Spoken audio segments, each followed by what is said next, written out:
안녕하세요. 저는 경기도에서 거주 중인 33살 먹은 주부입니다. 32살 때 시집 와서 남편이랑 분가해서 살았고요.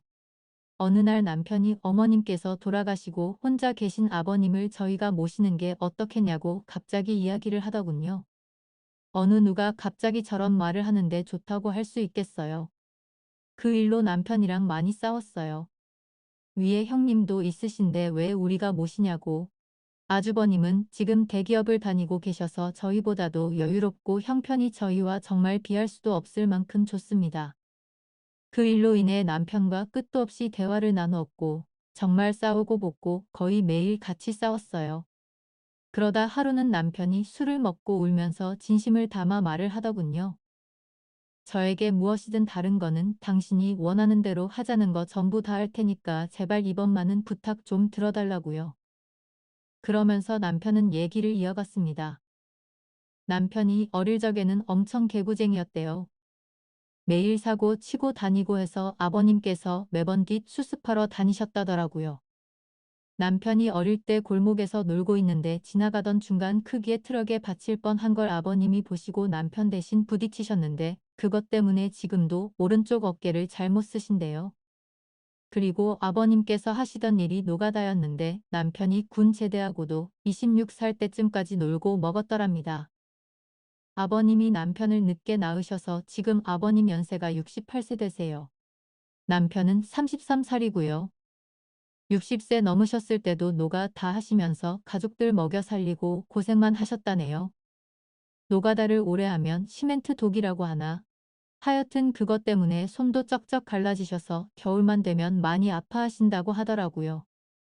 평생 모아오신 재산으로 마련하셨던 조그만한 집도 아주버님이랑 남편 결혼할 때 집 장만해 주신다고 파시고 지금은 월세 내면서 원룸에 들어가서 하신다고 하더라고요. 근데 어머님까지 돌아가시고 혼자 계신 거 보니 마음이 아파서 눈물이 자주 난다고 하더라고요. 저희가 살림이 넉넉했으면 이런 걱정도 안 할 텐데요. 저는 집에서 살림을 하는 평범한 주부이고 남편은 혼자 직장을 다니는데 일반적인 중소기업을 다니고 이직한 지 얼마 되지 않아 한 달에 세후 150 정도를 벌어옵니다.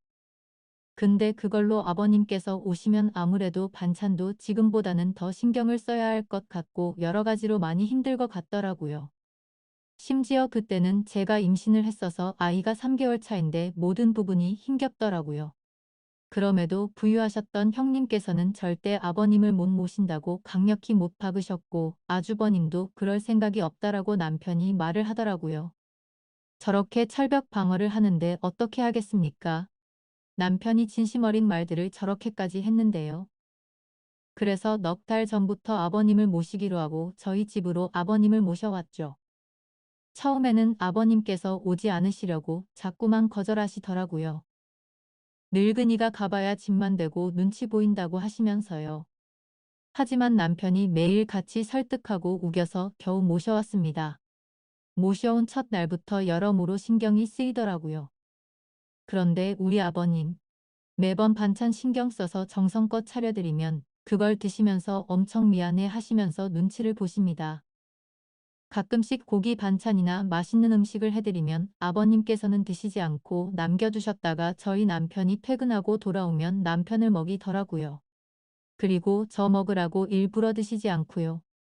거기다가 하루는 장을 보고 집에 왔는데 아버님께서 바닥에 꿇어앉아서 걸레질을 하고 계시더라고요.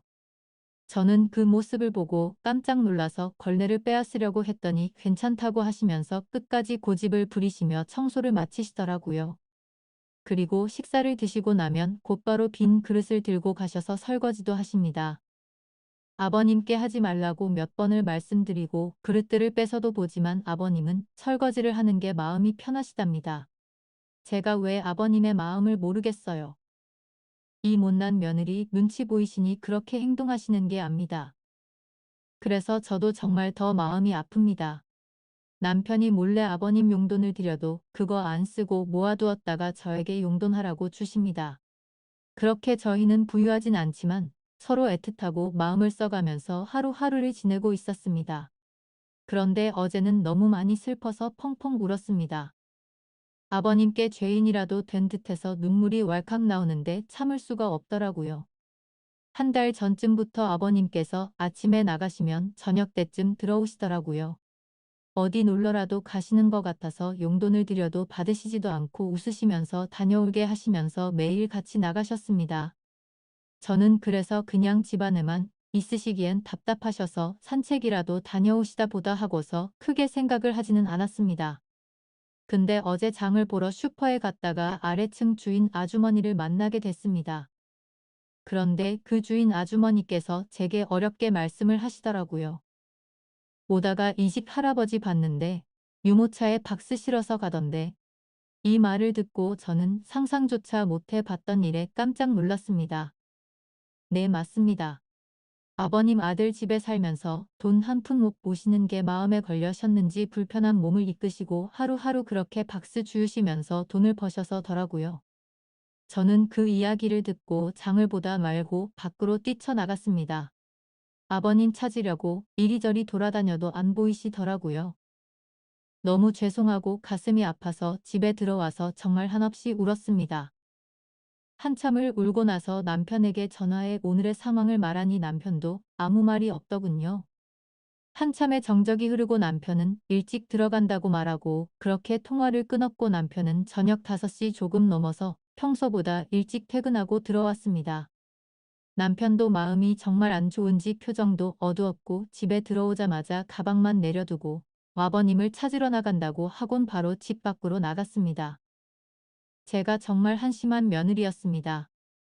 그렇게 매일 같이 나가셨는데 관심을 가지고 이 사실을 알았어야 했는데 말이죠. 며칠 전부터 아버님께서 저 먹으라고 봉지에 들려주시던 과일과 과자들을 받으면서도 아버님께서 사오신 것인지 일을 해서 사온 것인가라는 생각도 못했다니 정말 한심스럽습니다.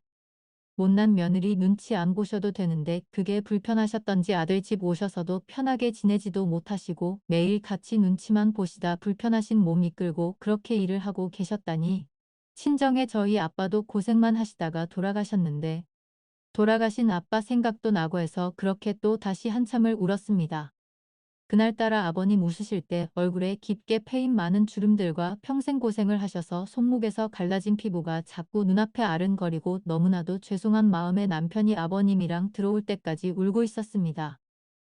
남편이 아버님을 찾아 나가고 한 시간 정도 좀 넘어서 남편이 아버님을 모시고 집으로 들어온더라고요.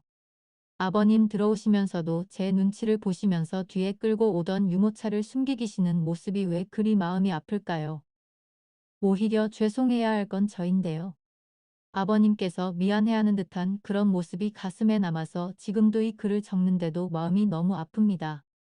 저는 아버님의 모습을 보자마자 아버님께 달려가서 죄송하다며 손을 꼭 붙잡고 또 울었습니다.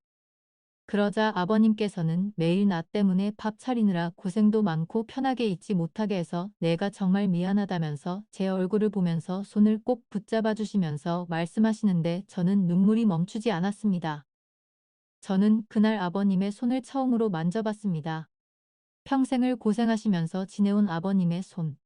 심하게 갈라지신 손등과 굳은 살 베인 손에 마음이 너무 아팠어요.